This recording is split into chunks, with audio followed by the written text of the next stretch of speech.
Venim d'Arbeca i mai millor dit perquè hem conegut el que és una licoreria des de les seves entranyes. Ara per això ens hem patat una mica això de la carretera i hem parat a Montblanc. Estem al centre de l'Espoble, ciutat, no vull ferir ningú, perquè a la Fonda dels Àngels ens han promès un halà de conya.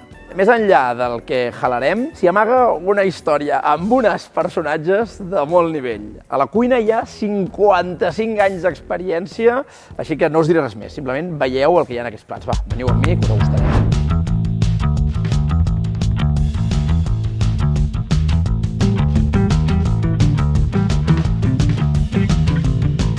Bé, ja som a la Fonda. Avui és un dia que és entre setmana, aleshores ara preguntarem els preus dels menús, però pot ser que tinguin un menú d'entre setmana i després un menú de cap de setmana amb preus diferents, no ho sé, ara ho descobrirem. I la Montse ens ho dirà encantada perquè la Montse ens ha semblat encantadora. De fet, li he preguntat si era la mestressa i m'ha dit que no, que aquí són un pare, una mare, 3 filles i que tothom mana i ningú creu, que ja és una cosa típica d'aquest tipus de negocis.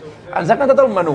Jo intentaré replicar-lo perquè veieu una mica el que hi havia. Hi havia amanida catalana, que és aquesta que porta els embotits, que jo us haig de dir que últimament m'estic declarant molt fan d'aquest tipus d'embotit, d'aquest tipus d'amanida, perquè és una manera de menjar embotits, molts cops de la zona, barrejat amb una mica de verd, que tira avall i que és més fresquet i passa bé, i que no em farfaga tant, no? És com si et posis fotre un entrepà, però sense el pa.